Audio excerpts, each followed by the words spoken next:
My question is to the Minister for Transport. Darren from Botany is a 52-year-old single dad who's been working as Qantas ground crew for 24 years. He was stood down in March. Darren said he was forced to sell his house to care for his kids and dad, who has dementia. He's one of the 2,000 Qantas workers sacked this week. Why is this government congratulating itself and using marketing slogans while workers like Darren are left behind? The Deputy Prime Minister. I thank the member for Kingsford Smith for his question and acknowledge the fact that, yes, in the aviation sector, many employees have been stood down, and this is very, very unfortunate. And I am very sorry to hear Darren's story. I'm sure he's been a fine worker, and certainly we would like to see Darren back, making sure that he gets another job when the aviation sector returns to where some sort of level of pre-COVID.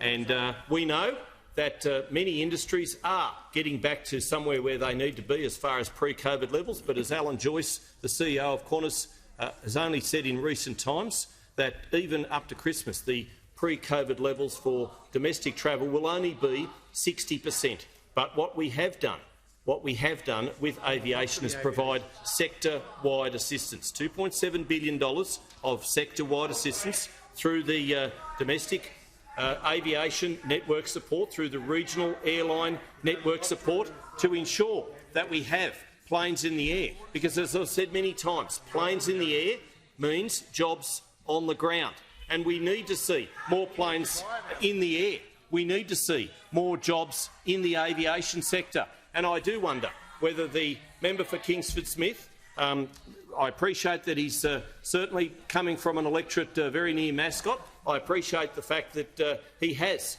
engaged with these employees, as have I, and we want to see more people working in the aviation sector.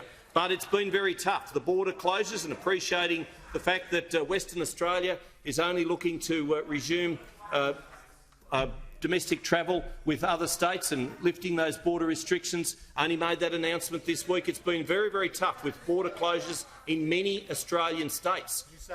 Appreciating the fact too that international travel is, of course, very, very restricted. We're bringing as many Australians home, of course, as we can.